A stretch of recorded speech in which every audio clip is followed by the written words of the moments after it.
watching the blind, leading the blind, and I despair from time to time. I try and convince myself daily everything's fine. Please be there to catch me. I screamed out to the floor, but I don't even trust the fucking pavement anymore. Sometimes you're your own worst enemy. So stop the world, cause I wanna get off. I've reached my tipping point, enough is enough. If I just keep doing what I've been doing, I keep doing what I've been doing well.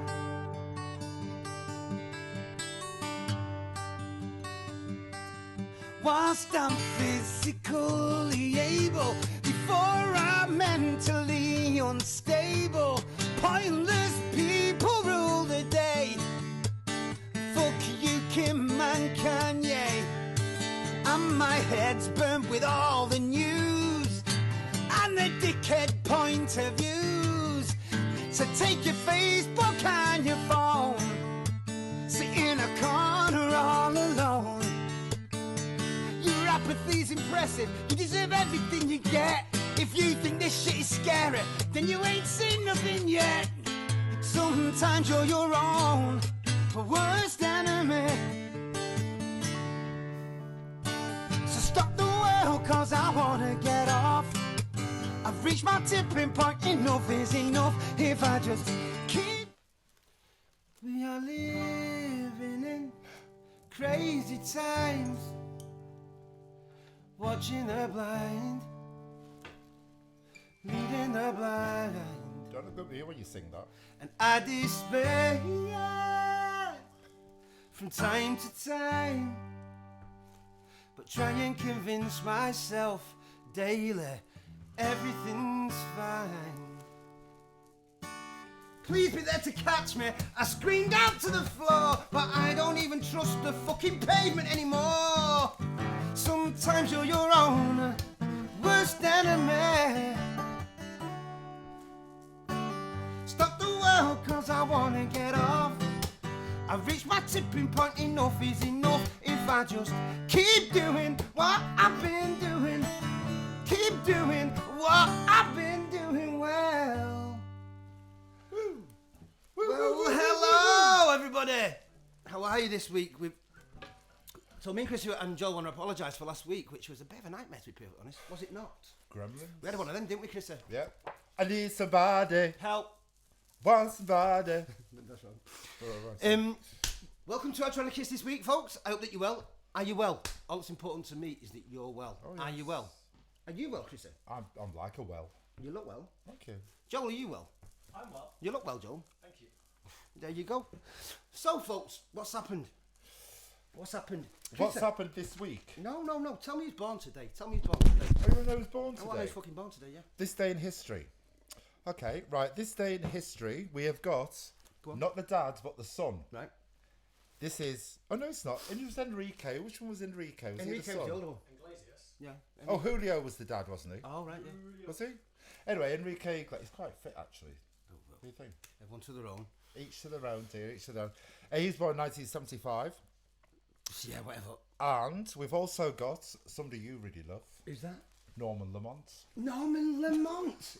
Or affectionately known as Norman Lobon. Oh, really? Yeah. Big fat knobhead. Yeah. Oh. Go on. Oh. And also we've got somebody you... No. We've got a very famous footballer. Even I know this. And he's a brother. That's Oh, what I know. right. Go on. Jack What Char- is his brother like? Yo. No, not yo, bro. Brother, bro. This is, No, where's he from? I don't even know where they're from. Anyway, Jack Charlton, because I think I'm being Newcastle, I freaking think. smart and I'm not. Jack Charlton was Bobby Charlton's brother. There you go. That's what I was trying to say. Jack Charlton went on to manage the Irish team. I was on a flow till you just broke my flow and I nearly got it then. Although I did think he was from up north. Is he from up north? No? Did you just... No, I saw before, but I forgot. Where's that? Oh! Oh. I'll do a makeshift one. You do a makeshift one. I'll do a makeshift one. But anyway, so this and and the last one we've got today is I don't know if we should actually mention him, to be honest. Gary Glitter. Gary Glitter. Gary Glitter, eh? That's just Gary Glitter. Gary. Yeah. Wasn't he fuming? Gary was fuming when he came over on that plane, wasn't he, from Thailand? He was absolutely fuming. He had no wig on. He was coming back to face child abuse allegations. Well, child abuse charges. And he's a cunt. I'm glad to get away with it though. How did he get away with it? And how did he get away with all that? Listen, I was in Soho once, had my foot on the pavement, right? And this copper said on the road, he went, "Take your foot off the road." That's me. Gary Glitter's doing despicable things to children, and he's got away with it. He got away with it. He went to prison. Did he? He went to prison. Still alive. I'm on a roll. Right, but he did go to prison. But Chris, if you think you've got an hard life, bud, you should try being me. No. Do you know what happens to me, folks? This is the truth, right? I don't know what it is, but I've come to terms with living with it. And people think I do it as a joke, or I'm doing it like in a self-deprecating manner, and I'm really, really not. I've stared in the mirror intently for a long time and tried to see what it is that other people see, because I get followed around Boots by security. And this is the truth. I'm using Boots as a single example, but I'm so self-conscious of what I must look like. I must look like a thief or something, because if I go in Selfridges, I'm instantly conscious of myself. I sort of go up and make like over-exaggerated movements to try and prove that I'm not going to steal something. And I've never stolen anything in my life. He's just got one of those faces. Bouncers follow me around clubs. The first time I went into Essential, they wouldn't let me in. And all the bouncers, they always follow me around. I don't know what it is. I've just got the look of a permanent smackhead. That's what it is, Chris. It's awful. Well, I didn't like to say, actually. But you know this. You've seen it yourself. Smackheads ask me to go in Boots first so that I'll distract security so that they can rob the fucking razor blades. Smackheads look down on you. There you go. Cheers for that, brother. I love you. Do you know what I mean? Oh, that one. My self-esteem's at such a height. What's in there? Well, I tell you what, if that's who was born on that. No, look. All right. Well, you look. You can do. I did the cheery bit. You can do the deaths. That's right down my street. All right then. Guess who died on this day? Not. Hang on, I'm gonna guess. Let me guess. No. One of the cheeky girls. Nope. No. Guess who died on this day? It's irony for you. Doris Stokes. Listen. Calm. Oh. Yeah. Have a drink. Get a drink. Oh. I've got a young voice coming through. I think it's a gentleman. Listen, the last week the Nigerian witch doctor flipping it brought Elvis through. Was it Elvis last week? I think so. I think it was Elvis last week. We got Elvis last week, folks. We've got a star-studded cast. We've had all sorts come through. But we never know, do we? He's doing private reads, by the way, for celebrities now. The Nigerian witch doctor. He's had celebrities ring him up, asking him if they can contact the dead mum. But anyway, Doris Stokes was the white, sort of grey-haired, one eyeball to the side English version of our own Nigerian witch doctor, whose name is. Madupi Oshikoye, Ilenaji Igdegbe. Anyway. You want to say it again? Yeah, please. Madupi Oshikoye, Ilenaji Igdegbe. Can you tell the people? Hold on. Shall I tell them again? Yes. Please do. In this camera? Yes. Madupe Oshikoye, Ilenaji Igdegbe. Who is from the Niger Delta. And she's gender fluid, actually. They are gender fluid. So we don't say, when we say witch doctor, we say witchess. Which doctor is it? Actually, she's a spirit guide. Did you know that? She's actually a spirit What guide. do you mean she? You've not heard her, we have. I didn't say she, I said I tell you she. what, she's got a fucking deep voice. I said she. Oh, I'll swear again. I'll get out of anything. By the way, if anyone's watching for the first time, welcome to our swear box. Yeah. This is our swear box. It's normally got. It's named see you next Tuesday, but it's fallen off. But we'll be back on next week. But it's getting full. Oh yeah. At the end of the month, it's going to get emptied to our favourite charity. Mine is for the homeless. Chris's is for battered wives, and Joel's is for what was it again? Cancer research. Exactly. Can we just say some hellos before we go on with the deaths? Please do. Let's say hello to Billie Jean. Billie Jean. Well, Billie Jean.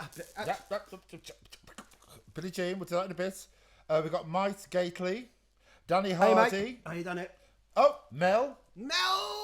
So Jordan Dwayne. Sexy bastard. Mel's going to be. Who else? Oh, we've got loads coming in. We've got loads actually. So yeah, a lot. Hi, Lynn. Is your mum on? Oh. I'm just saying hi, Lynn, because she'll be probably watching now. Question. So anyway, Doris Stokes died on this day, and here's another one. Dirk Bogarde. Now, Dirk Bogarde, if I'm not mistaken, Dirk Bogarde was the guy who did that film about, you know, the gay guy that was being, he was being Oh, he was blackmailed, and he was really brave. We did a film about it. He was being blackmailed, and it was in the 40s, I think it was, late 40s maybe. I could be wrong, but I think it was a black and white film, and he was a gay man. Obviously, he wasn't out, but he played a gay character in this film. I can't remember what it was called, but messages and let us know what that film was called. Yeah. Dirk Bogarde died in it. So Dirk Bogarde died, and he died in 1999. Doris Stokes died in 1987. 1987. She came back to me in a dream. She came back. Did you get it? She came back to me in a dream. Doris Stokes. Doris Stokes. What, Jesus Christ? Remember Doris Stokes? Yeah. She had one eye, right? That I went bought off. all the books. Oh, you did not. Yeah. You fucking. No, I did. Well, Hi, Doris. It takes a certain type of person, doesn't it? At the end of the day. Thanks. You lined her a coffin. Yeah. No, it was. No, I had some lozenges. I didn't have a coffin. Well, here's one for you. Here's one for me. you. Beryl Burton. She was a cyclist. Oh, no, let me tell you Tell me all about about it. Go on. Beryl Burton. Beryl Burton was a very famous British cyclist. I think she's from Leicester. She was. Or was it she was at the Saffron Lane Aerodrome? But anyway, she was very, very, very, very, very, very famous. Well, she's not, because I don't know who she is. Do you know she's still? Thank you. Oh, is she dead? Beryl? Is she dead? Beryl Burton. Is she dead? I was born in Burton. Oh, well, obviously, you know. No, her name's Beryl Burton. And she's dead now. She died in 1996. That's how famous she is, Chrissy. Sugar lumps. Well, I thought this is the birth thing. Oh, no. I didn't know she died. All right, maybe she's not that famous. But she was great. Dum. Question? Guess what's coming up next? Hang on. Good, I'm guessing. Oh, I'm guessing. What happened on This Week in History, folks? That was the week that was. So did you know? Go on, did you know this week in history? Right. Well, I can tell you what I did last week. I was here. This Week in History. So listen, on this day in 1945, Yeah. right? How long ago was that? Hang on. The year Yeah, you were born. okay. 1945. Cheeky buckalugs. World War II German forces Yeah. in the West agree Yep. to an unconditional surrender, which That's what we were saying, weren't we? it wasn't VE Day, but it was unconditional surrender. VD Day. That's every day for you, innit? Oh, What are you doing? I'm just having a look. I'm just saying. Oh, it is as well. Oh, unconditional surrender. I don't tell lies. And did you know Tell on this me day, lies. on this day in history as well, the World Health Organization confirmed. Yeah. This is actually good. It confirmed it was the eradication of smallpox. That was in 1980. They eradicated smallpox. Now you say that. My brother Jason say had that. that. Yeah, Oh, was but- it chicken pox? Yeah, but did he have an injection? Is it chicken pox? Oh, I can't remember. But Chicken did he have pox. the injection? Oh, I don't know. It was Well, in the obviously 70s. he didn't. I don't know. Obviously he didn't. Do you know what I mean? Although he did start, I'm not joking, a whooping cough epidemic in Blackpool in the 70s. Jason?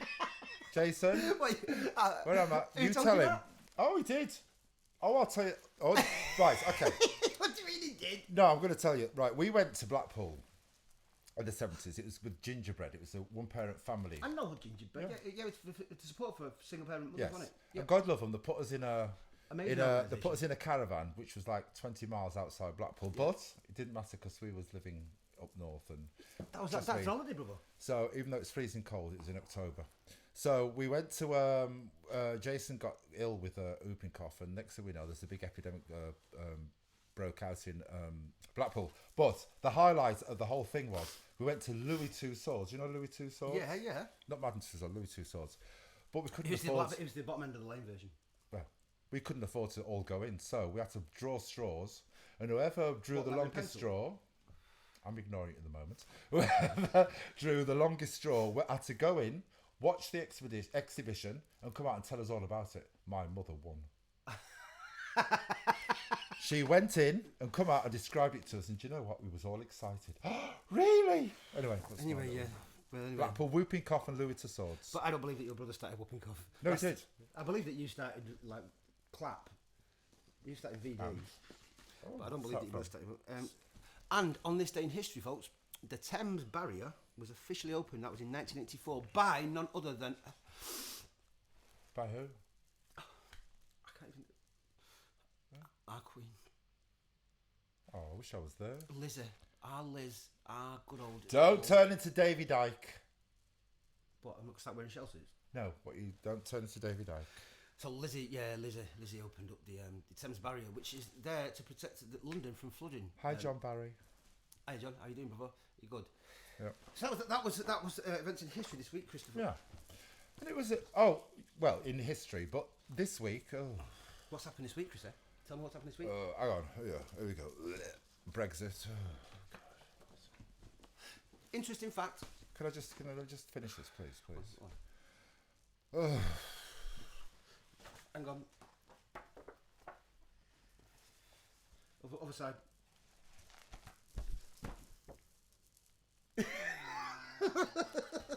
Are we talking about? I'm just. talking about Brexit, Chris. I'm just. You know what? We're talking about Brexit here. What is going on? What is going on? Anyway, I'm bored of it. Listen, Lee. I'm bored of it. I am bored. Well, listen. Of Brexit. Interesting point to note. Listen. Point of order. Serious for a minute. Can't be bored of it, folks. Can't be bored of it. That's what they want. They want. I am. Well, I know you are, but you can't be. You can't get bored of it. Don't get down. What's happening? What's happening? Well, there you go. Listen, if I just said the words "piss up" and brewery, then it wouldn't even come close. I'll just put that in there. At the end of the day, it has just been an absolute. Hi, Richard Jones, by the way. On our first broadcast, I made an interesting point, right, which said that I think it was June. Was it June the 26th or something? No. Not first. It's May. No, shut up, you. No. When the referendum occurred, right? That was in 2016. So that's 3 short years ago, folks. 3 short years ago. And before that happened, the word Brexit didn't exist. No one knew the word Brexit. It didn't exist in the English language. It's only 3 years old, that word, and yet now it is as common as fuck. It's as common as the word fuck. But here's the thing, it's been diluted, people are getting bored of it, and that's the whole point. Once people are bored of it, they won't go out and vote. They think, oh, they do that. They just do that. The word Brexit is not mentioned. The Lib Dems, they did the local, what's it? The Lib Dems have proved themselves to be absolute and utter bellends. They didn't get... Lib Dems, sorry. Yeah, the coalition government that they got in with the Conservatives. Oh, we're going to scrap tuition fees. Did they scrap them? Did they balls? They just got a bit of power and then went, way! And then forgot all about it. Anyway, I digress. Good. Brexit, before we leave it, don't be disenchanted, folks. Please do not discommunicate. Don't switch yourself off, because that's what they want. You need to stay engaged. You need to. Yes, do. Yeah, but this is the thing. You're saying stay engaged, but engaged with what? Engage with the process. Engaged with. It's like being in bed with a cold hot water bottle. It's like, what's this? What is this? What's going on? What's happening? What? Jeez, nah. And I tell you now, listen. I'm sorry if I'm going to upset people now. You're going to upset me. Right. The opposition. The clues in the fucking. There we go. Here we go. The clues in the what's it? Pull your finger out and be opposition if you're going to be opposition. I know. Listen. Don't be wishy-washy. Look, I'm turning into... Look, my duck is coming out. No. Calm. Drink. Calm down. We don't need... My duppy won't be happy if he comes out now. I'm even looking at the Green Party at the moment. Well, look at him all you want, but don't vote for him, because that's like not voting at all. No. Hey, the Greens and the local elections, right? Hold on, let me just go to the wide. Go on, please go to the wide. Which is like totally over. Go. But they gained 200-300 votes or councillors or spaces in UK government. Why do I look like a ghost? There you go. Yeah, but Joel, it's the thing. And the Conservatives went down 21%. The Greens came up massively. So the point is that you should vote for them because they are getting somewhere. But name a Lib Dem politician. Name one. There you go. A Green Party politician. No, he's talking about Green Party. Name one. Zach. Who? Zach. No, he's a DJ. No, but he What's his name? Zach Back. No, not Zach Black. Zach Black. Back. No, not Zach Back either. Oh. No. Flack. Crack his whack. Look, I know a guy called Zach and he's in the Green Party, alright? Yeah. So you want me to name somebody as Zach? I know somebody called so Zach now we who's get a down DJ. to the real reason why I brought in the Green Party. But anyways, You can I know just what say, we're bored gonna to death. No, well, you might be bored to death, but do you know what? Yeah. What was that? What was that, Lee? Joe, just pick up. I understand that people might be. I understand that you've got reasons that you might want to vote for because you've got friends in high places. Whatever you want to do, right? But it's not because I've got friends in high places. But it's still it's so important at this point that the Tories have to be. They have to go. Yeah. But to vote for a fringe party. So, and it's a fringe party by no. They may just have one MP, but they have hundreds of councillors in local government. When it comes to the election, right? If you start voting for the Green Party, or it's basically a vote of no confidence. If it came to a general election, I'd probably either go Lib Dem. A general what? Erection. Oh. Lib Dem is probably what I'd do at the moment. What? Well, I'm not voting for Labour. I'm not voting for Tory. Why are you not voting for Labour? Because I don't like Corbyn. Why aren't you voting for Tory? Why is this all about me now? No, I'm just asking. Wide shot. If you ask one wide question, shot, you can ask the shot. other. You two are in front of But anyway, bored of it. Listen, I don't care. I've lost. Sorry, no, I'm not bored of it. Right at this moment in time, I'm really disinterested, okay? You're disengaged. Oh, yeah. Oh my god, I'm so disengaged with politics. I'm balls with death. I can't bear it. But, oh my god, no. I'm going to vomit. Do me a favour. Listen, man. Jeremy Corbyn. I'm disenchanted with Jeremy Corbyn too, and I'll tell you why. Key reasons are, and I'll be honest, and I hate to say this because he gave me such hope, that man. He really did. But I'm afraid that the way he has come out against. Not come out against Brexit and not made a firm stand and give the people a genuine option as opposed to I am disenchanted with him, but at the same time I would rather eat my own testicles whilst vomiting my own shit into my mouth and then kill my entire family and burn them to death and go on a rampage and burn cars and kill babies in their cots than ever vote Tory. I could never vote Tory. I would rather die. But Diane Abbott turned around and says like the Labour are going to win, and she said the odds of them are to win are like 2%. That's what she said. Yeah, but there you go. Labour went down during the local election. Did you get that, by the way? No, but I was going to say because that sounds like a classic Diane Abbott statement. That's the only political joke I could ever fucking. Oh, pardon me.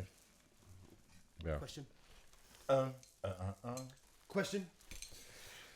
Anyway, all right, we're over Brexit. We're over Brexit, but we're not over Brexit. Can I just say one thing? Please do that. Okay. Climate change. Now. Climate change. Now. 4 seasons in one day. Still. Can I just say, don't get upset by this, people. This is between us and nobody else. This won't get out. Don't worry. Do you know these people protesting?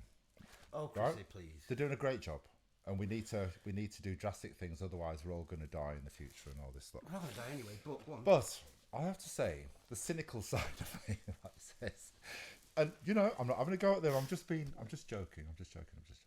Right. These people who are chaining themselves to fences and gluing themselves to things. Gluing themselves. They're gluing themselves to things. Right, go on. And I'm thinking, do you know what? Good on you. Like this. But the cynical side of me, the vicious side, thinks. The prominent side. Keep them out overnight. No, Chrissy. Listen, please, give me my moments. All right. Let them stay out overnight.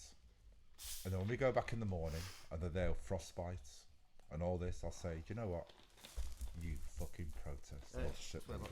Yeah, but Chris, you know, is the irony of that statement? Right. If they've been out all night, right, and they've got frostbite, why is that? Because they didn't wear their thermals, that's why. But we're just coming up to summer, so if they're getting frostbite, that tells you that there's some sort of weird shit going on. So how come my legs got whiplashed by bloody hailstones and then... There you go. There you go. Then, you reinforce part 2. And then I was sweating. Sweating like who? Whitney Houston going through customs. Sweating like... Michael Jackson in a playground. Sweating like... Mara Hindley in a nursery. Sweating like Michelle McManus in Greg's for 20 pence. Anyway, sorry. Anyway, folks.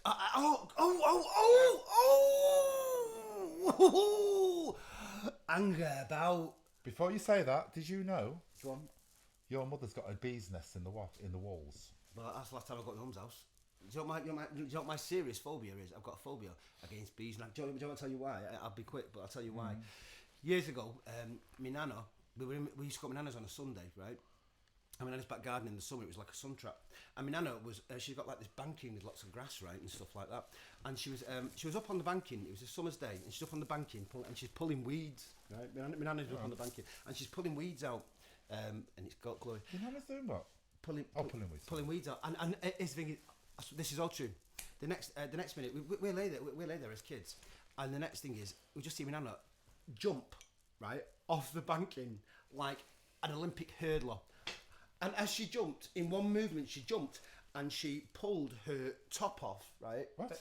Screaming. And she had this sort of she looked like she had like an afro around her head. It was weird. It looked like she had this big black sort of moving afro around her head. It wasn't at all. There was a bee's nest, right? And she pulled this weed up and she unearthed this bee's nest. Anyway, the queen had flew out and it stuck to her throat, right? And Mirano jumped off. And we're talking about 10-foot high. She jumped off and she ripped her top off. She stood there with a panty girdle on and a bra, and that was frightening enough. To see your Nana there in a bra and panty girdle, it wasn't nice. Let me tell you. Unless it's Madonna. No, she wasn't Madonna. Thank God. And sorry, Ian, if you're watching, I hope you're not in the room. When you call my name, it's like a little prayer. Down on my knees. You're gonna take me there. Anyway, go on. And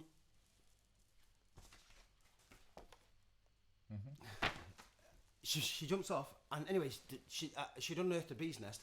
The queen had stuck to her throat. All the bees were stinging her. She ripped her top off. She just stood there in a bra, and the guy who lived next door was sort of quite sort of concerned, obviously, and was helping her to back them off the chest like this. When I was running around going like that, screaming, right, with like bees all over her.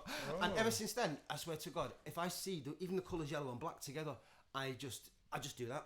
My hair just goes up like that and I get scared to death. I just get frightened. Didn't Nicki Minaj have a song, Bees in the... But do you know what else this week as well?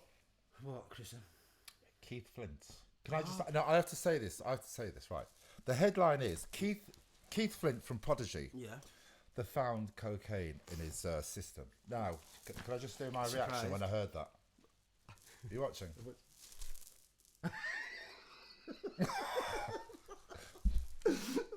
Well, obviously. Hang on, I'll do it again. Now, I'm not being funny, right? And you know, the guy was great, and we love Prodigy and everything, and it's an absolute shame that he's like. But they found cocaine in. It's like saying they found vodka in my piss. Do you know what I mean? No, it's piss. That's what it is. Yeah, but that's a swear word. If it doesn't pass, if it didn't pass most of me now, it won't pass. So it's like, oh, okay, yeah. Yeah, but at the end of the day, it wasn't just that. It was found. Listen, they did the coroner's report said that Ian Flint was found, and in order to give reason for cause of death, they were looking for reason. Did he commit suicide? Was it an accident? Was he doing, one of them? And because of that, they did a blood test on him, and they found out that he tested positive for cocaine and also for codeine. Andrew Jones is watching. Andrew Jones? Oh. Hello, brother. How are you? I hope you're well. I know that you've had a medical. We're all sending our love from this room, aren't we? Yes. Say hi to Q for us. Hiya, Q. Oh, I thought you talking.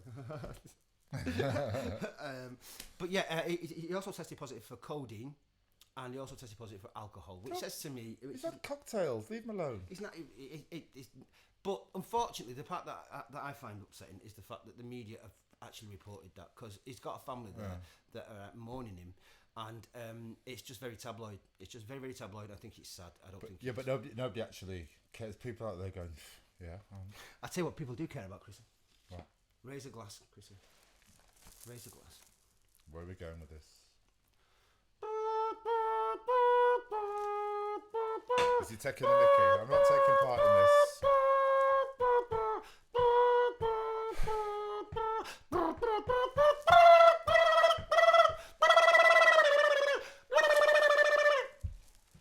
Who fucking cares? I do.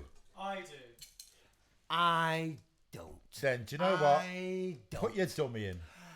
Breaking news, folks. Random person that you've never met in your life, never probably will. Don't even know. Wouldn't like him if you did. Hi, Patricia Butcher. Has proved to the world that he can ejaculate sperm into his girlfriend's vagina. Wife. And upon doing that... Wife. Who cares? She's gorgeous. And upon doing that, He's even more gorgeous. upon doing this, has then proved that his wife has also got a uterus and has proved that she can carry a child. At which point, they 9 months later gave birth to that child. No one's ever done this before. It's a one-off. It's a complete one-off. It's an addition to the royal Oh, family. and with that in mind, let's all raise a glass to the fact that we have yet another big benefits claimant about to rape the taxpayer. We now have to support They this. don't rape the taxpayer. Oh, Joel, Come on. listen. I tell you what, I will take this on, and I will take it right down that road, and I can assure you, I'll leave you in a corner crying for you, Nano. Please, please, please don't do this. You know what someone said to me the other day about the fucking royal family? They said, I said, oh, you know what? Prince Harry's give birth to a child with his girlfriend Meghan. Don't care. I mean, I really don't. I don't even. It's like someone telling me that. Oh, listen, Lee, listen. Celebrate talk. You know, next door, but 12. No. Well, anyway, she's just given birth to a new baby son. Do you want to go out for a drink and celebrate? No, because I don't know him. I've never met him. I'm not chancing me bumping into him in the hall are 0. So I don't really. And actually, that person, yeah, I've seen him. I've passed by, but I don't like him. Anyways. No. Anyway, nothing. Anyway, yes. Anyway, nothing. Here's the thing. Right? Prince Harry has given birth. Well, he's not. His wife has, yeah. And it's a new addition to the royal family. Yet another, and burden on the British taxpayer. Yet another moment where the British taxpayer has to pay for yet another pointless article that has got nothing but grace and favour coming to him and a privileged lifestyle. Well, let's all celebrate that, folks. I would rather celebrate and Pay for an article. What do you mean? Don't encourage him. It's like this, folks. I'm sure you agree with me, right? It's an absolute no story. Who cares? Prince Harry. Who is Prince Harry? Let's talk about Prince Harry for a minute. I'll tell you about. Could have been my future husband. Yeah, well, do you know what? I wish he was. I wish it was she. I could have been Meghan Markle. She beat me to it. I wish he was your husband. And do you know why? It'd mean that parasitic other little knob wouldn't be yet making more money out of it. Who cares, folks? Get a grip. Let's have a royal family like the Danish do. Let's make it small, Yeah. just there as a complete sort of media figure that upholds the idea of a sovereignty. But don't pay for these people anymore. And anyone out there that has got any kind of deferential ideas, our curtsying and nodding and going out and drinking and celebrating because this bellend has given birth to a kid. I couldn't give a shit. My sister, when she gave birth, I was made up. You know what I mean? I was like, oh. Do you know how much the British monarchy, the royal Joe, don't Go on, even go, bother. Joe. Stop. I'll tell you. Bring it in tourism. How much they add to not only the economy. Oh my God, so much. But the morale of the Anyway. Oh, morale. They Morale. You're saying that they rape Yes. the British taxpayer, Which they but do. they add so much. So into this. all right, let's go down that road. Let's go down the road of income. So people, here's the classic cliche that people say, right, when you talk about the royal family. You go, get rid of them. Or keep them as sovereign so we don't have a system like America. But don't pay for them. That's my stance, right? And then people go, but they bring so much money in tourism. Show me. Not just tourism, but business as well. That's because Andrew. And international ties, relations. Right, that we've got anyway, you mean? That we have anyway. No. Oh, right, what? So we have anyway because of them, and they sustain them. They create. Do They really? They do they? as well. Or are they just basically the person that gets wheeled out as the figurehead for the actual big business that they're rolled out to give them tea and biscuits at Buckingham Palace? It's a completely what? So they personally are business-minded people who are right on the money with. Oh, please, Yeah, Joel, some of them are, Joel, yeah. your naivete fucking even manages my heart to melt. God bless you. They are a completely redundant idea in modern day. I have no time for it whatsoever. And I can say this. I can say this as well. I can say this as well. Seriously, it's over. It's over. It's over. Over. Gone. Out. Gone. Over. The royal family are simply. Show me how they. Why don't you ask the people what they think? Listen, I love the people and what they think matters. But here's the thing: is that I'm in front of the camera, and it's what I think that I care about, and I know what I think. And what I think is, fuck off, royal family, bore off. No one's better than me. The only person I would class as a queen is my mother, because she deserves that. You don't give respect, you earn it. And I'm sorry, I find it very, very difficult to find people that have never understood what a gas bill costs, or what an electricity bill costs, or to be in a situation, or in a place where people defer to him. Not having it. Ricky Gervais... Say this in front of the Union flag behind you. Do you know why? Do you know what that's for? It's called irony. Let's raise a glass to Prince Harry and his new wife. And as Ricky Gervais put it today, new baby should have said, Ricky Gervais said today, yeah? Ricky Gervais brilliantly. They said, oh, all this excitement over the royal baby. What are they going to call it? And Ricky Gervais said, what are they going to call it? They don't even know if they're going to keep it yet. And I thought, thank you, Ricky, I love you. Raise a glass to Ricky Gervais, and let's hope that the baby lives long and prosperous, yeah? And has a long and meaningful life. Anyway, on that notice... I can't bear it. And I'm just, I can't bear it. I'm over it. Royal family. Do you know what's over this conversation? Well, apart from the fact that James Hewitt apparently was quoted as saying, my God, at least the baby's going to have a full head of hair when he's 14. That's what James Hewitt was. I wonder why that was. He was a close friend of Diana, wasn't he? Diana. Dum. So I'm doing my lottery numbers whilst you're ranting. I'm sorry, I couldn't help it, but he's MILF.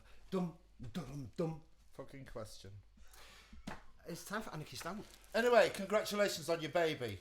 Yeah, let's hope Congratulations. Let's hope it doesn't shit itself. Meghan and Harry, congratulations. Yeah. Right. Congratulations, Meghan and Harry. I can't wait for it.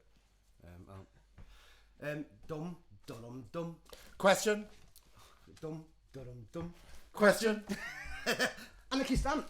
Oh, we're doing that. Oh, Anarchist hang Stamp. on. Anarchist Stamp. Listen, I've got to go to roll. Go. Anarchist Stamp. That's a sign. Oh no! Who is it? That is a sign. That is. Can I tell? Oh, you yes. a quick one. Quick one. Do you know what this is? Give me a Do you know sign. what this is? Do you know what this is? Beatles, by any chance? This is seminal album Revolver, one It's released what? before Sgt. Pepper. But do you know what this is? Do you know why it's in a frame? Because somebody famous did it. No, not at all. Nothing as crass as that. This is in a frame, folks, because this is the mono recording of Revolver from the year 1966. It's one of one of the first of the, I think it's first 3,000 that was pressed. Mono Revolver is this is like. And do you know why it fell on your head? Don't It's encourage him. It's because John Lennon pushed it on your head for talking badly about the royal family. Oh, the same John Lennon that returned his MBE to the Queen for. Yes, it could, Danny. The Yes, same it could, John Danny. Lennon that returned his MBE to the Queen in 1969 because of the British involvement in Biafra. That same John Lennon. That same John Oh, Lennon, well, yeah. God bless him then. I made up with him. Anarchist Ant. We've had a few questions in this week, folks. Marry Prince Harry. That's what I say to all your problems. Listen, he only wants to marry Prince Harry because he sent me a photograph. Yeah. He sent me a photograph ages ago. Do you remember Prince Harry was in Las Vegas? Yeah. And he had his knob out. Yeah. Right. Okay. He got a photograph of it. Don't ask me how because he gets photographs of everything. I I don't got know. it out. That's why. Oh, no, can you show us Prince Harry's knob? It's actually. It's, Well, you can look it's, it up. It's on the internet. No, well, anyway, Chris. Can I just say also, I was in a man bar. Do you remember that picture they used to have in man bar of Prince Harry? Yeah, I do. And I was kissing the picture, and they retweeted it. You, But anyway, he sent me a photograph of Prince Harry with his knob out. And, all right, fair enough. No, I'm not going to be crude because I'm not going to kind of gaze that it's been crude. I can't be asked with that. But it was a sizable manhood. I'm not going to argue with that. Yeah. But that obviously proves that he didn't come from. He wasn't the birth child of Prince Charles. Let's put it that way. But anyway, with that, moving on. Anarchist Ant.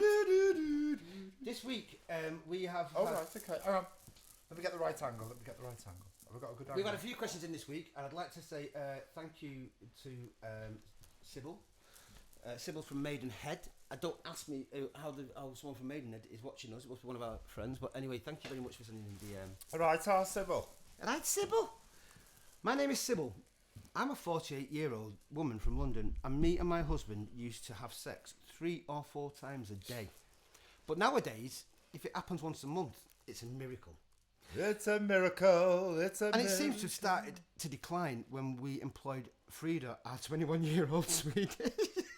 Say that again. Say it again. And it seems to have declined when we employed our Frida, our 21-year-old Swedish au pair, who won Miss Stockholm a couple of years ago. Do you think she has anything to do with it? What should I do? What's her name again? She's called Sybil. Sybil. Yes, it is. What the hell are you doing having a Swedish au pair who won Miss friggin' Stockholm? Please. Please. Now, listen, don't get me wrong. Your husband's the one who's at fault. Kick him in the fucking nuts. Sorry, where's the money? I haven't got no money. Kick him in the fucking nuts. Yeah, but what the hell are you doing having Miss Stockholm, Swedish, to Stockholm, Sweden, wherever you go, having Miss Stockholm as your au pair? Get a bloody grip. Do you know what? Wait till it's in the bath. We said this the other week. Wait till your husband's in the bath. Chuck in an electric fire. That'll teach the cunt, right? There you go. And slap her on the way out. Sorry. I'm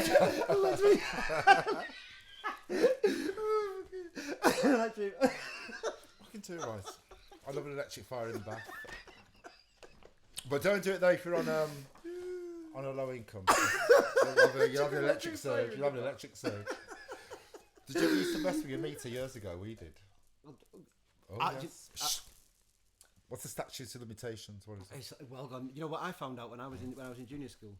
What? We had an electric meter. My mum was watching. She'll know that I'm dyslexia. I'll tell you. I could open up an electric meter or a electric meter with a pair of scissors when I was about 7. Say that again. Just say that again. You could open an electric meter or a close up on me. The reaction. Close up on me.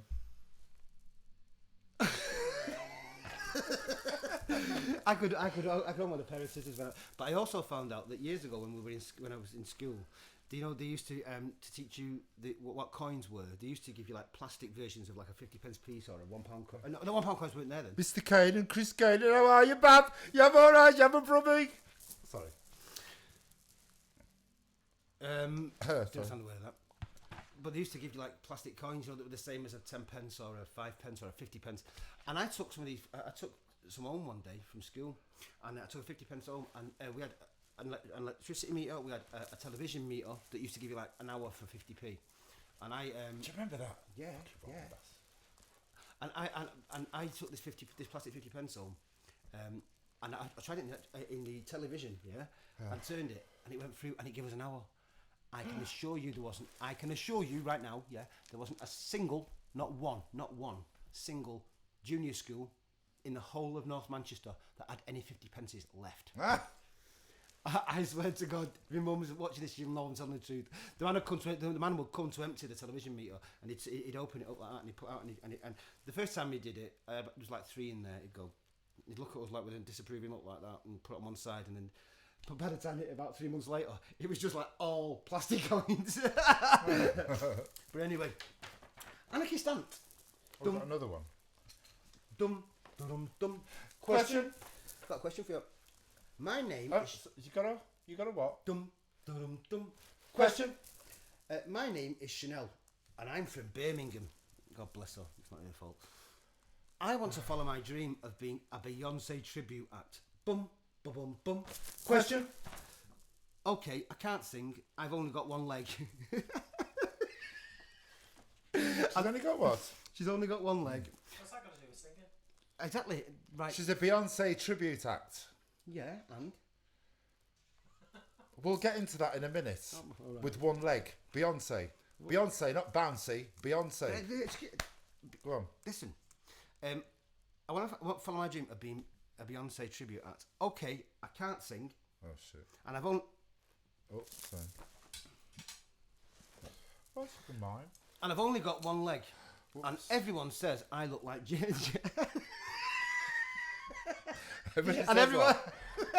everyone says that I look like Jay-Z. What should be? Like Jay-Z instead of. I'll start again. Right. My name is Chanel. Okay. Hey Chanel, how you doing, sweetheart? From Birmingham. I'm asking him. And how are you, Chanel from Birmingham? Brilliant question, by the way. It's funny. Anarchist Ant. My name is Chanel, and I'm from Birmingham. Oh. I want to follow my dream of being a Beyonce tribute act. Okay, I can't sing. I've only got one leg, and everyone says that I look like Jay-Z. More like Jay-Z than Beyonce. Should I let any of this get the better from me and stop me from following my dreams? Now be careful, you've got someone's dreams in your hands here, so be careful. Chanel, Bab, you're a brummie. I can tell you it straight. Give up. Give up. Now, look, you can always mime. Bab, you can always mime. We're talking Brummie-ese. You might not understand me, but we're talking Brummie-ese. Bab, if you can't sing, you can mime. If you got one leg, you might have problems, right? But, you can hop. Instead of doing Beyonce, do bouncy. Just jump up and down on one leg. Or you can use a wheelchair like Bette Midler did when she did Dolores Alago, The Toast of Chicago. The fact that you look like more like Jay-Z, I think you're going to have problems, Bob. I think you are. Unless you do Beyonce in a veil. Beyonce in a veil with one leg? In a wheelchair, looking like Jay-Z. Yeah, no. Is that that's Beyonce? Well, I hope that's... I hope... But you know what? Listen, Chanel. Well, it's a Chanel. Okay. Chanel. That sounds like a kid off of mine. Well, yeah, but you see, the thing is, in Birmingham, if you go to the Black Country, do you know in the Black Country it says Chanel Canal? Do you know what they call a canal in the Black Country? A cut. You're going down the cut. So instead of calling herself Chanel, she should call herself Cut. But anyway, that's mine. Well, anyway, Chanel, I hope that you found that helpful in some way, and I hope that's helped you with your career path that you're going to be following with regards to your Beyonce tribute act. Yep, Chanel, you can always have a stall down the rag market. You can. Go down the stall and open a rag market. So you can do a little routine in the front. You can do Jay-Z impressions.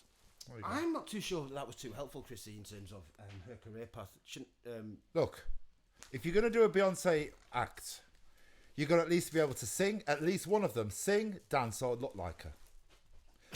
If you can't do any, then you don't... Listen, I'm not fooling you.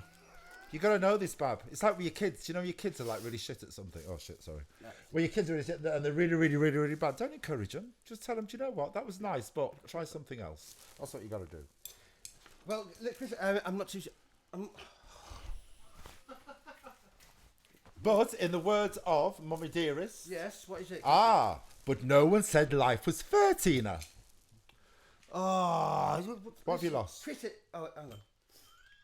You haven't lost it. No, I found it. It's here. Chrissy, man, I want to talk. Can we freeform for a bit, man? Do you know what? I'm not asking me. I want to talk to you about something. I want to talk to you about sexual Armageddon. Oh, Armageddon out of here. Sexual Armageddon, folks. Go on, explain. Well, I tell you what. You start it off. I tell you why you should start it off, right? Because what was it you were reading before we went on there about? I just touched your tit then. I know I'm going to do you for... You didn't even move. Did you see that? I went like that. Yeah. You didn't even move. Yeah, take your hand off. What was it you were reading before about the British? Yeah. They reckon British people are having less sex than they ever have in 20 years. Now, I'm fascinated by this. Thank you, brother. I'm fascinated by this. So the British public are having less sex than they've ever had before? Yes, and there was reasons why. I can't remember the reasons why, but... Is it because people are uglier, or is it because you haven't got the time, or is it because they just haven't got the motivation? No, because the other half is on Tinder, Grindr, or Scruff. Now that's an interesting point, Chrissy. Could be. Well, I'll tell you why. Well, yeah, go on. I'll tell you why. The gay community. I'm going to use them as a starting point for me, and it's just keep in mind, please, folks. This is Armchair Anarchists. So the reason that we do this is because, listen, man, this is my brother. Do you know what I mean? Me and him. Hi, Lynn. Explain that one. This is my brother from another mother. Do you know what I mean? But with that comes a scenario where we can agree and disagree on everything, and we genuinely do. But if anyone ever sends a word to him, I will come and I will chop your bollocks off with a knife on my own. But aside from that, we disagree on a lot of things, right? So my opinions don't necessarily represent his or Joel's. In fact, I can assure you they don't. But yes, Danny, very, very tough. Sorry. That's a bit cryptic. Well, you haven't read what I'm reading. I'm reading. So you're not reading. I'm reading. Gay men. What are you reading, Chris? I'm just reading all the comments. Billie Jean. Well, my takings have dipped slightly. Oh well, Billie Jean. That's another. Oh, Billy, we're coming to you in a minute. We're coming to you. Coming as in C-O-M. We're coming to yes, C-O-M-I-N-G. We're coming to you in a minute, Billy. Don't worry about that. But quickly, gay men, yeah. Here's the thing, right? When I first came out, I caught the tail end of a really vibrant gay scene. There was people, there was a community, there was lots of people, and people in clubs, and it was bouncing, and it was great, and people knew each other, and there was a warmth there, right? And now The warmth, that was sauna, that was chariots. and I don't think that was in my experience, but now, right, what happens is in the gay scene there's a thing called the chemsex scene, and the chemsex scene is basically where people used to go out to a club to cop off. What they do now is they sit at home and they sit on their phones on an app called Grindr, and they like you dial up a pizza. If you want a pizza, you just get on your phone and go, what to eat, whatever. Well, now a gay man will go on his phone and he'll go on Grindr and he will get a guy to come around, and then you get a group of guys that come around, and the drugs that they take are quite dark, and they all end up having these things called chemsex parties. They all take lots and lots of drugs that are really, really bad, like crystal meth and G, which is alloy cleaner, and methadone, and they all walk around in a complete and utter state of frenzy and have unprotected. Can you just reiterate what G is? G is it was originally called liquid ecstasy, but it's basically a compound that is alloy cleaner. It's alloy cleaner. It started in the weightlifting community because it basically the weightlifting, it strips fat, and it not if you have too much. It does what? It strips. Stand back. But if you take too much of this stuff, Somebody sell me it out there. it's really serious, man. It's very, very serious. I didn't know he did that actually. Yeah, and it's got a growth hormone in it too. So weightlifters, what our bodybuilders do, they want to basically they want to train, they want to eat, and they want to sleep, and that's all they want to do.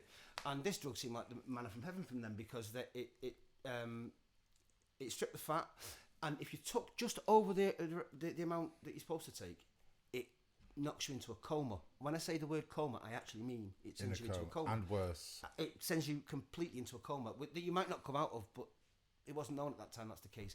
But they also noticed that if you took it just under that point where you take it and get knocked out, it gives you euphoric effects that are similar to the best ease that you can take, and it makes you quite uninhibited and makes you feel very sexual. Well, that is like a calling card for a gay man. It's like screaming from the rooftops, "Come and get me!" And they did, in droves. And you go in a gay club any time, and you'll see lots of men pulling really ridiculous faces, doing erratic things, and then suddenly collapsing and falling and passing out and getting carried out. It's dangerous drugs that they're taking, but it also leads to unprotected sex. Now, sexual Armageddon. Thank you, Joel. Sexual Armageddon is what I think, and it's only my views. In the 80s, when AIDS first came about, and it broke on the grand scale, this was an epidemic, and it wasn't just that people were frightened because there was no cure for this, and no one knew what it was or where it came from. Make the distinction. When you say AIDS, it was AIDS because it's full blown. But people, because some people might think it's just about HIV. It wasn't about HIV. It's about AIDS, full blown AIDS. Because people didn't know until they got to that stage. Well, I tell you what. Then I pass the baton back to you. Just briefly explain. What's the difference between HIV and AIDS? Well, no, HIV is the virus that you can get, and then what happens is you can track the virus first, yeah. You can track the virus first, and if you don't have any, like we can now, we have antiretrovirus drugs. Yeah. It can develop into full blown AIDS, which is like a whole thing of. Well, it's a complete breakdown of your immune system, but back in the 80s, before we necessarily knew about HIV, it was AIDS, and AIDS was the killer. But AIDS is the killer. AIDS was the killer. But what I'm saying is we didn't really know much about HIV at the time, whereas now everybody's an expert. Great. But then we didn't, and it was all about HIV. It's all about AIDS, full-blown AIDS. But here's the thing: with that in mind, at that time when it broke, people weren't just people were dying. I'm talking. It was gay. It was called the gay plague, right? It was called. Can I just say one other thing as well? And this is really important. It's very important. When all this was going on, the government at the time, I hate to say it, the Tory government. No, but you're wrong. Pardon? Well, the Tory government at the time refused to give information out about it. I apologise. They refused to give information about it until the end of the 80s. Until the end of the 80s, we heard stupid things like "Don't kiss an American," "Don't have sex with somebody from London." We didn't know the proper ins and outs of it all until they then came forwards with the adverts of the big monolith going. So this is the Tory party that basically brought in Clause 20. Yes, and this is at the time as well with Clause 28. So anyway, when you lot out there voting Conservative, and Or you not should voting know your Conservative. history, and Not- I'm on about your recent bloody history. And like not I voting said, Conservative. if people had known about HIV back then, half the people who died would still be alive today. That's what I'm saying. And half them people that were that died also would have been alive if they'd known how the disease was transmitted, which was through unprotected sex. They didn't know it was through bodily fluids. They didn't know what it was. No one knew what it was. So when they found out that that's how it was transmitted, then there was a huge advertisement campaign. John Hurt did the voiceover, and I remember it. I was only a kid at the time, but it was like 3 big letters. It had AIDS, and it was big John Hurt voice, and it was like this terrifying thing, and it was promoting the idea that safe sex will reduce the potential of someone contracting AIDS or HIV. Well, that did the trick, right? It did the trick because it scared people. Now, I'm not suggesting that it's a good idea to scare people, but it scared people because people were dying in fucking big numbers. Without necessarily knowing why. Without knowing why. And had they known that if they used a condom when they're having sex, I can assure you they wouldn't have been. There'd probably be a lot more of those gay people that die, God bless them, than are not here. If they'd had that piece of information, they'd have been responsible in the way that they acted sexually. Now, thankfully, we've moved on now, and there's antiviral retro drugs that, if you've contracted HIV, will keep you can have a long and extended life. Thankfully, You can have a full life. you can have a full life, exactly, and God, and that's amazing, and that's brilliant. And there's also another drug that you can take that's called PrEP, and what that does is, if you take PrEP, it will prevent if someone's got HIV, it prevents that being passed on. So it's brought the whole figures right down. So it prevents somebody from catching. Yeah, exactly, yeah. And there's also PEP, which can be taken if someone's had unprotected sex and they've been exposed. Get you? All gay men should be educated like this. Yeah, I'm quite proud of you.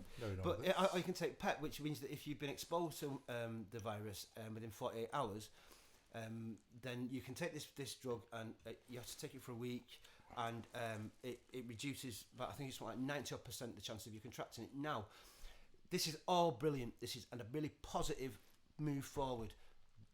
But this chemsex thing that's going on at the moment, because of these things, these have reduced the gay community down to an insular kind of thing where you're on a phone. To a degree, all the gay clubs are closing because the trade's gone right down. So they're having these chemsex parties, and what that means is they're taking drugs, and vast numbers are having unprotected sex, and the younger gay community have not had that wake up call that lots of other older people did, and so that scared them into understanding what protective sex means, and they're all having unprotected sex on this comfortable knowledge that they can go to the hospital the next day and get PEP if they've had unprotected sex, or it's all right if they get it anyway. It's fine because you can take antiviral retro drugs, and it just means you got. Here's the point that I'm making. I'm not judging anybody, and I'm not preaching to the converted, or I'm preaching to anybody, but there has to be a wake up call given, because at the moment the NHS system is in such a state that it is being stealthily but carefully broken up. And it's being privatised, and I can assure you that in 10 years' time, less than 10 years' time, the NHS system that we know and love now, which is free at point of call or prescription charges as we know them, will be gone. Yeah, but just remember, there's a couple of things to remember also, is that PrEP is, most people buy their PrEP. Mm-hmm. Most people buy, well, it's actually through what's his name? Greg Owen. Yeah. Right, yeah. He had a fantastic site, and you could get PrEP through his site, but now you can buy PrEP through the what's the word, STI clinics. Through The clap clinic. I'm not being crude. I'm just saying. No, I don't know the actual name. I'm just saying you go down to 5016 Street. You can buy PrEP there because there's very few people on trials. The trials that there's only like just a few thousand in the whole country who are actually on trials getting it free. So you do actually have to pay. Most people have to pay for PrEP anyway. Well, listen, if you've got no money, 40 between 25 and 40 pounds a month. 40 pounds a month is a lot of money if you're on, say, Universal Credit on a low. Right, but I mean, for PrEP. If you want to have unprotected sex, Yes. then it's your choice. Okay, so how about then? How about you give it to everybody, and then save yourself, because if you can get it the generic drug can be bought very cheaply. So why not just give it to everybody and save yourself a fortune in a lifelong? I'm not saying the NHS should Yeah. give it to everybody. I think they should. They should give it to everybody. Yeah, but and that brings up an interesting point to call, right? Is that the NHS as it stands right now, Yeah. it's already underfunded and crippled and is on the verge of cynically done, by the way, by the Tories, but it is being held up simply by the absolute amazing work ethic of the people that are employed inside it. But that's just to make sure people understand. So PrEP is a preventative measure to stop the infection being passed on. Antiviral retro drugs are for the people that have already got the disease. The gum clinic, thank you, Billie Jean.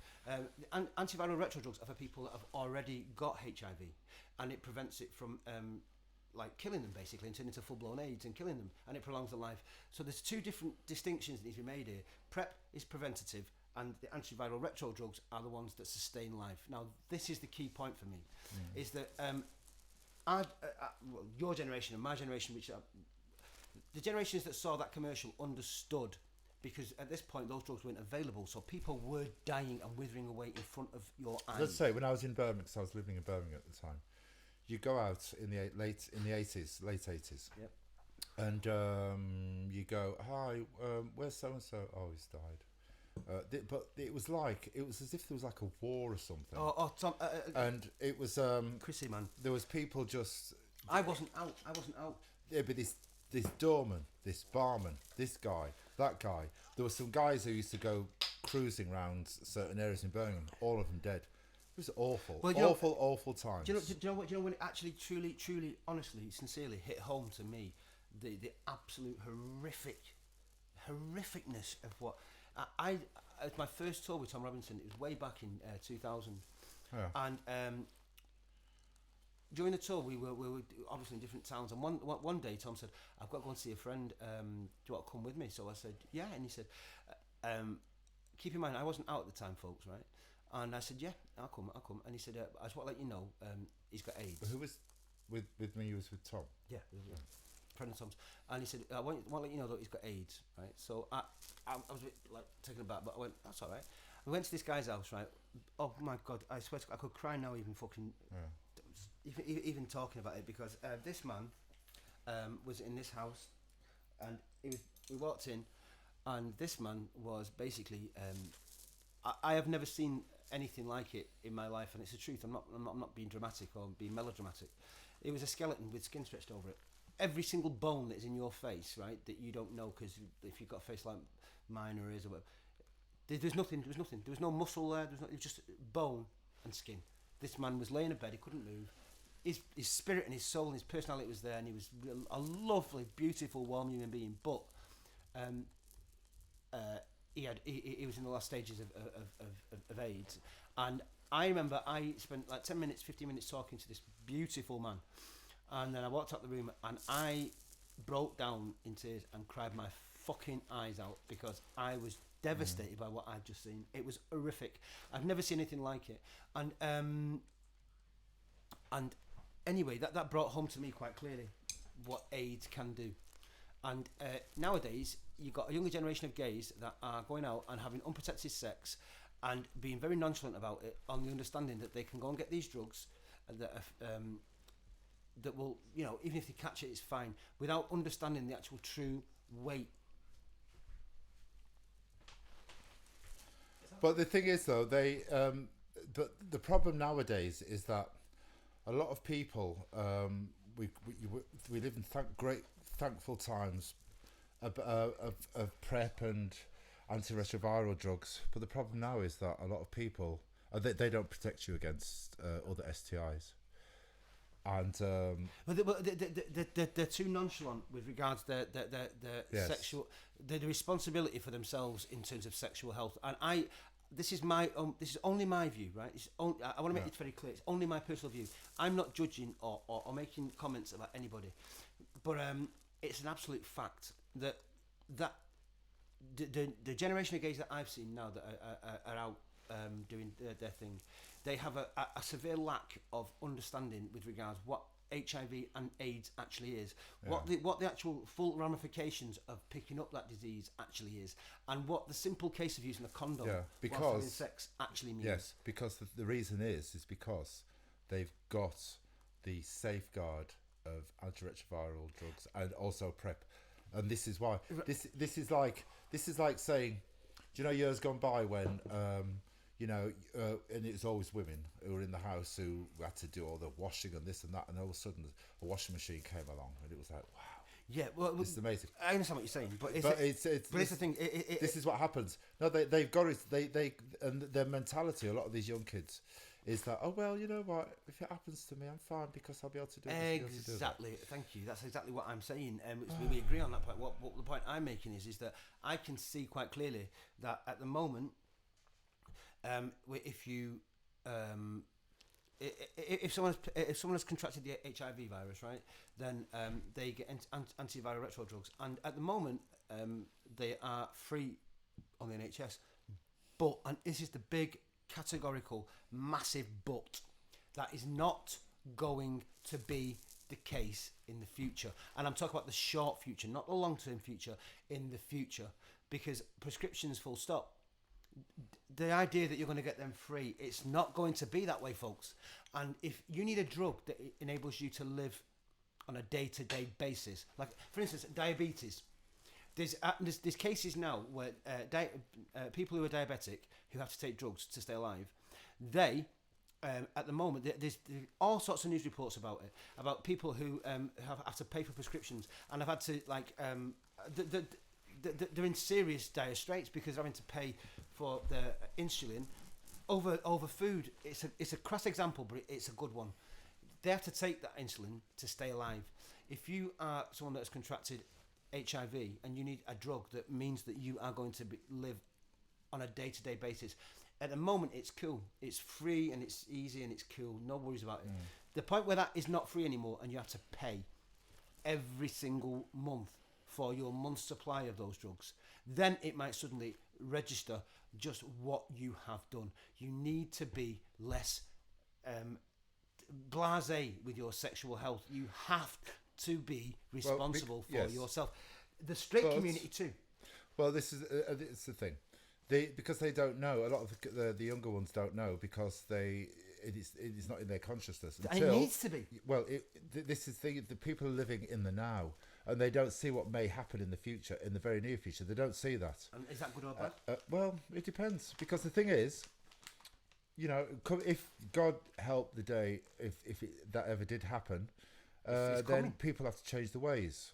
Yeah, but by that point, exactly. Yeah. At that point, though, it's too late because at that point, when they're forced to realise they've got to change the ways. And we're talking about the masses, by the way, people. We're talking about people. All right, let's move off the gay community for a second, and I'll put this to you both, right? Yeah. The straight community. Now, I'll give you a couple of interesting facts. Sub-Saharan Africa, I think it was 2013. They did the World Health Organization did a survey, and they found, I think that could be slightly wrong, but I'm not going to be far out wrong. I think the statistic was that 76, if I remember it rightly, 76% of sub-Saharan Africa were HIV positive. Now, 76%. You think about that number, folks. That's not like 2 or 3 or 4%. That is virtually the entire population of sub-Saharan Africa. Now, there's a huge movement of people at the moment. There's been a mass movement of people, and when people move from one country to another, they're not screened for any kind of diseases and stuff like that. They're basically screened in terms of. Hi, Nigel. Hi, Nigel. How are you doing? They're screened for various things, but they're not screened for any infectious diseases. Now, imagine, if you will, I'll give you a quick an example. Imagine Wetherspoons on a Friday night, or your local kind of club that's open with cheap drinks, right? And you've got the 3 girls stood there, and there's always the kind of classic kind of scenario. You've got the sort of reasonably looking girl, you've got the one that's sort of not so reasonable looking, and you've got the very insecure, slightly overweight one that's a friend of the 2 friends, and she stood there. She never gets approached by anybody, and then all of a sudden you've got this guy is come from, say, Africa. He's got through it, and he's come through.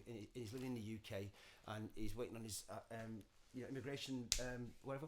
And he's gone out. He's been to Primark, got his best shirt on. He's there and he's out and he's rocking. He's a good-looking lad and he's out there. And he approaches this girl, and the slightly overweight girl, slightly insecure. And he approaches her and he's chatting to her and he's showing her his lovely white teeth and all the rest of it and saying all the right things. And the next thing is that night they're shagging, right? And unprotected, because the straight community don't actually see HIV as something that involves the hemisphere. It doesn't involve their world. This is a gay disease. So they don't think about it. They never go and get tested, and they never think about anything like that. They just have sex and think about it and hope they don't get pregnant, right? But I've seen so many reports of infected HIV in the straight community. People who would never dream of going for an HIV test. They live on a council estate or whatever, but they go and they find out when they're having a test for X, Y, and Z that they have HIV. And it's like they haven't got a clue what's going on. The world collapses. It's a ticking time bomb inside the straight community too, because they don't think about things like chlamydia. They think about all the gonorrhea and syphilis and all that and pregnancy, but they don't think about HIV. It's not, and hasn't been for a long time, just the problem for the gay community. It's also a problem for the straight community. And so anyway, Armageddon is coming, folks. Yes. Just a few thoughts for you to think about there. Please leave your comments. Oh, by the way, please share this video. And so on that note, can I ask you something? Can we have a song now from you? Well, do you know what I'm going to do, Chrissy? I think you should do as a song. Do you know why? Why? Because somebody just knocked the door and I can go and answer the door while she sing a song. Yeah. Yeah. All right. So this one, right? Hello. Who is it? Who is it? I was on a train today, right? Joel, I was on a train today. Folks, I was on a train today. Coming back here, I've been rehearsing at Tom's for our upcoming tour starting next Thursday. And a guy was on a tube with a pair of fucking Crocs on.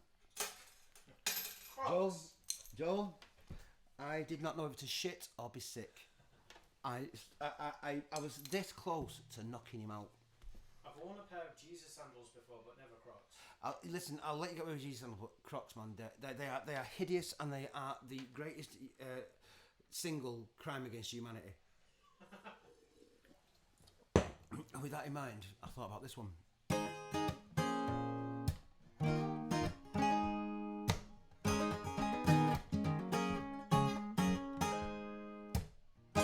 Who the fuck are you to tell me anything? You've never done anything in your whole sad life. Sitting being cool, yeah, brown nosing everyone, yeah. Mask keeps slipping and your shoes are shite, yeah. But what goes around comes around, or so they say.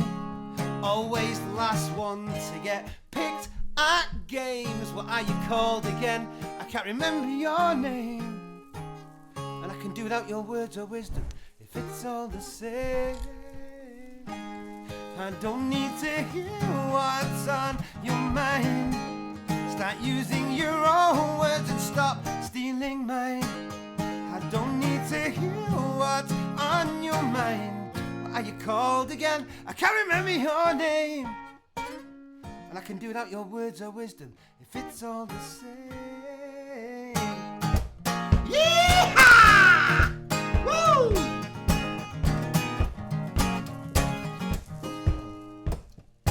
It amazes me how you get through your life. I've never heard someone talk so much shit in all of my life. Yeah, everybody sees through you, yeah, but you're quick to patronize you. Sit and pontificate from up on high. Woo! But what goes around comes around, or so they say.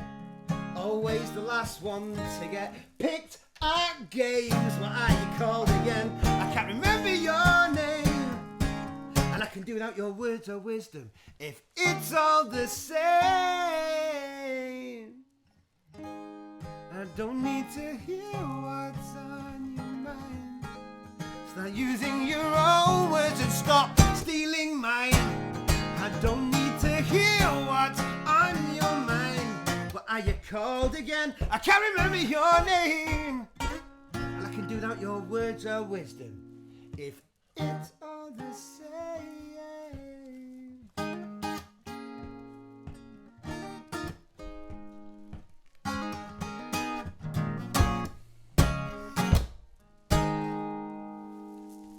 Woo!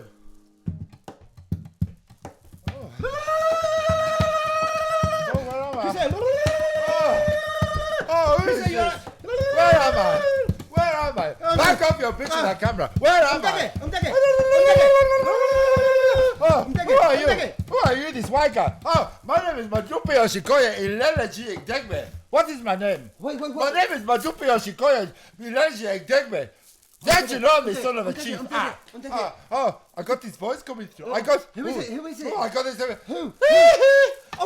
I've met him before. Who is it? What colour is he? Why does he look white and he's supposed to be black? Oh, Jamal, motherfucker! Oh, what is he doing? Lee, I have to ask you, what is he doing? Hey. Michael, are you there? Michael, are you there? I'm not like other people. Michael. Ask me a question. He's heaven full of kids. Heaven's full of children is heavenly. When I have my dinner, I like to have under 8. Michael, how's your face coping up there? My nose is still staying on, but I just try my best. What is this man? I am supposed to be on the Niger Delta with Fela Kuti. Why am I here with this man? He's a liar. He says he's a black man. He's not no black man. He's a white man. Go and tend to your God. Don't you know this son of a chief? I was to go. What are you like? I am Jaboka the boy in Elegy Degbe. I am the son of a chief. How's the goat? Go and tend to your God. But I've googled the goat and it's not. Go and Google it. Go and Google it. And you know what? I said to this Michael Jackson, I said, what are you doing in the goat? Leave my goat alone. Who's there? He's here. It's too much for me.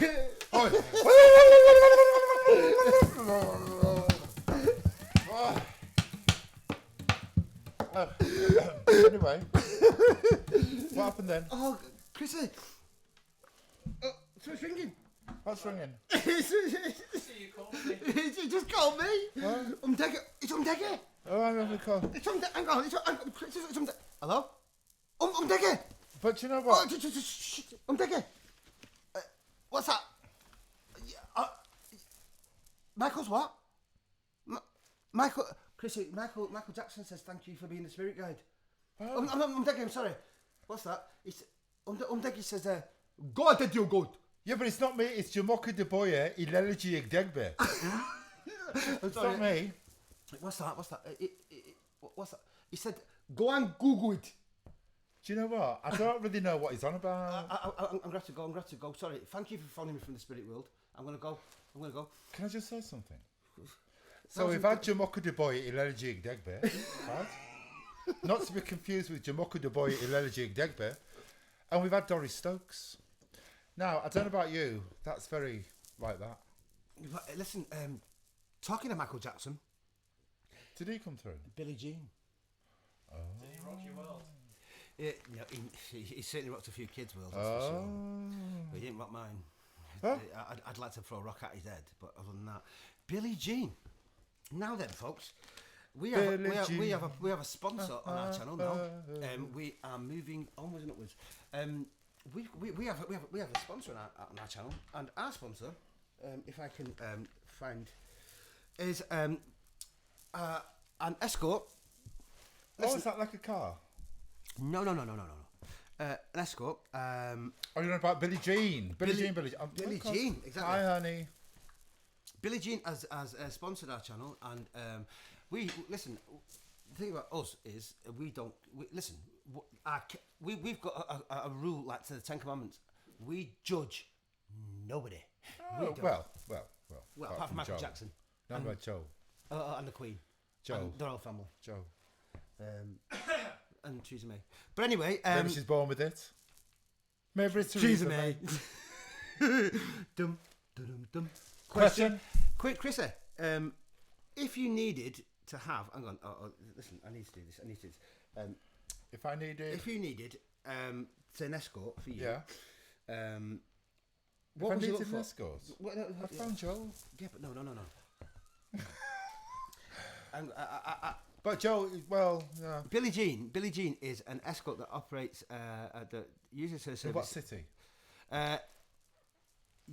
It's in. Oh, I need to hang on. I need to, because otherwise she's going to hate Billie me. Jean, what city are you in? Tell us what city you're in. Hang about. Billie Jean is a transvestite escort who offers her services from, and I'll show you. I'm gonna show you on screen. Billie Jean, there you go. Billie Jean. This is Billie Jean. Billie Jean. I'm gonna give you the telephone number of Billie Jean. And so get your pens ready, folks. Show them the picture and the name, and they can look her up. I'll show you the services first. This is Billie Jean. This is beautiful Billie Jean, and she's absolutely gorgeous, by the way. This is our beautiful Billie Jean here. Now, show me her. So I can't got my glasses on. I haven't seen the pictures. This is Billie Jean. That's one photograph, but I'm gonna give you the details of Billie Jean. Show me the picture. Oh, she's gorgeous! I'm going to give you the details of Billie Jean shortly, but just follow me a sec, folks, because this is an advertisement. She's self-employed. She was only born 2 years ago. Born again. Born again. But Billie Jean, look at this. I mean, look at her there. She looks so. I mean, she looks gorgeous there. You can't knock that photograph. But Billie Jean, sweetie, put your details below. For all those people out there. But apparently, Billie Jean told me to say that she is an absolute wonder in the kitchen, but she's a good slut in the bedroom. No, she's a good cook. Yeah, she's a good cook. I think that's what they call her. That's a good cook. She's a good cook. And, please yourself. But listen, folks, make fantasy a reality and a dream come to life. If you've got any kind of desires or secret kind of fantasies you'd like to live out, then you need to contact Billie Jean, because Billie Jean is not my lover. A dream the girl is says that your heart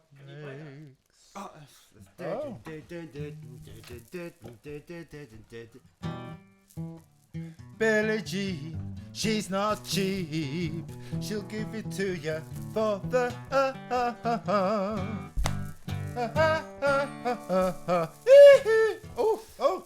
what was that? So, folks, I nearly went then. Billie Jean is based. Oh God, Billie, where are you? I'm rubbish. Lynn, I'm so please close your ears. My mum's completely cool. I'm not about that. But go to Facebook, folks, and I want you to Google. Go on Google it. Go on Google. Hang on. Wait till it gets into focus. It's focused on my face, isn't it? There you go. Billie Jean, yeah? You notice that she's all about the money, money, money. Money, money, money. But listen, it's worth it, folks, because let me tell you, I can't speak from personal experience because I love Billie Jean. I've known her for a long time, and she's a beautiful individual. But if you phone 07502 356 634, and we're going to put this. That's Joel's number. We're going to put this as there's going to be a link below in a minute. If you look on the links below, say that number again. It's 07502 356 634. And ask for Billie Jean, and if you can let Billie Jean know that you were that she was recommended by the Anarchists. But Billie Jean is based in. Have a look, Chris, and Billie Jean. Ask Billie Jean to give us where she's based. Billie Jean, Bob, tell us where you're based. Billie Jean, Bob, let us know where you're based. For fuck's sake. She will come and she will tidy your house. She'll cook you a meal, and then she will ravage you in. There you go.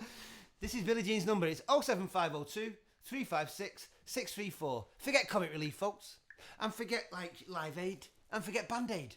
It's 07502 356 634. I was going to do Comic Relief once. Hold on. I was going to give Ken Don a wank. Check out the number below, folks. This person is here. This person, Billie Jean, is sponsoring our channel. And God bless you, Billie Jean. But if you want to have the experience of your life, you need to phone this number. It's 07502 356 6, 3, 4, and it's Billie Jean. Touch the television screen right now. Feel the love. And Billie Jean's based out. It's somewhere down. It's somewhere down. Should put it underneath. Billie Jean, put it underneath on the screen. Yeah, Billie Jean, let people know. But I'm being very serious, folks. She comes highly recommended by the Anarchist. Not that we would know because we haven't utilised her services, but I know that she comes highly recommended, and she's got reviews. I have. Have you? Question. She's got reviews, and you can check them out. A lot of people have commented on her services and said, "Oh my God, 5-star service!" like proper 5-star. Anyway, we can't wait. Can't wait another minute. If you can, folks, keep in mind I'm going on tour. Oh, who are you going on tour with? Well, I'm going on tour with Tom. Who are you going on tour with? Sing if. Guitar. Oh. Sing. Oh. Sorry, Tom. The British police are the best in the world. I don't believe one of these stories.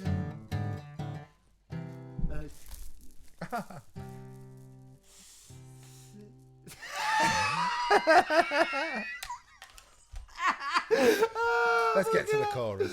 Sing if you're glad to be gay. Sing if you're happy that way. Hey, sing if you're glad to be gay. Sing if you're happy this way. Well, I'm going on tour with Tom. What dates are you going on tour with Tom? I can't get him because my phone's I know you're going on the 16th. That's one of them. It's on a Thursday. If you go to tomrobinson.com and you check out Tom's website. So if you go where? tomrobinson.com, yep. And you check out the website, all the details are there. I will also be posting them on my site. We'll put it underneath this. Okay, yeah, I will do. Yeah, it's next Thursday we start, and we're going out. We're going to be doing an 8-gig run, but I will be letting you know. Hang on, sorry, I've news flash. Breaking news, folks. Breaking news. Billie Jean. Salisbury in Wiltshire is where Billie Jean is. Salisbury? If you live in Salisbury, yeah. Is that where all the soldiers Walking are? up on Salisbury Hill, I can see the city lights. Dun, dun, dun. Billie Jean, Bab, isn't that where all the soldiers are? So is that with Salisbury? Oh look, she's even. Yes. Billie's even sent us a map. But you can get that map too if you go to Billie Jean's site. Billie Jean on Facebook, please. Salisbury in Wiltshire.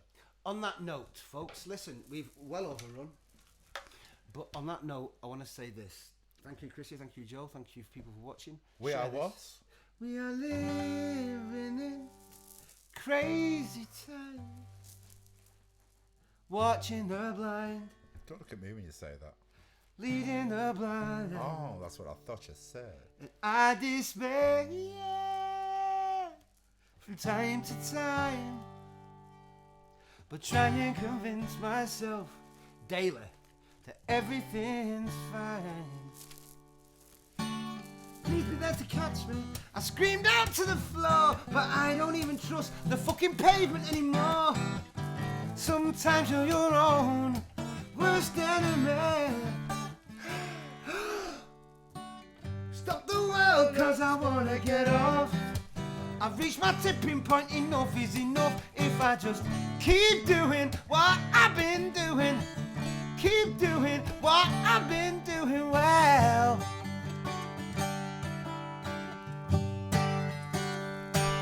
Whilst I'm physically able, before I'm mentally unstable, pointless people rule the day.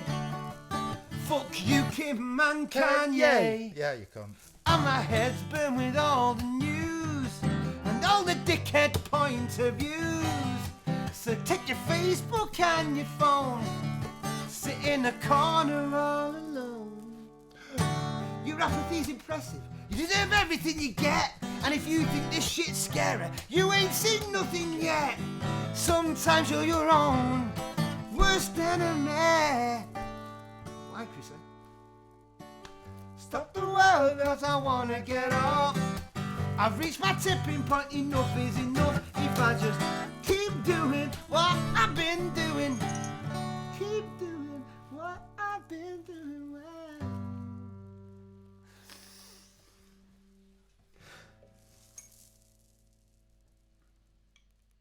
We are living in crazy times, watching the blind, leading the blind, and I despair from time to time, but try and convince myself daily everything's fine. Please be there to catch me, I screamed out to the floor, but I don't even trust the fucking pavement anymore. Sometimes you're your own worst enemy. So stop the world, cause I wanna get off. I've reached my tipping point, enough is enough. If I just keep doing what I've been doing, I keep doing what I've been doing well.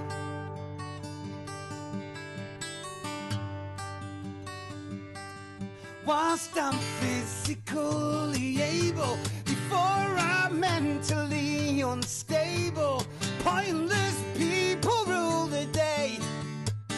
Fuck you, Kim and Kanye, and my head's burnt with all the news and the dickhead point of views.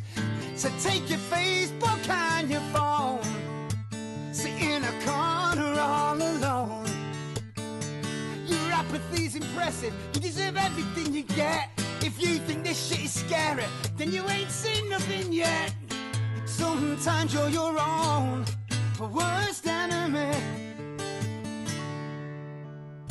So stop the world, cause I wanna get off. I've reached my tipping point, enough is enough. If I just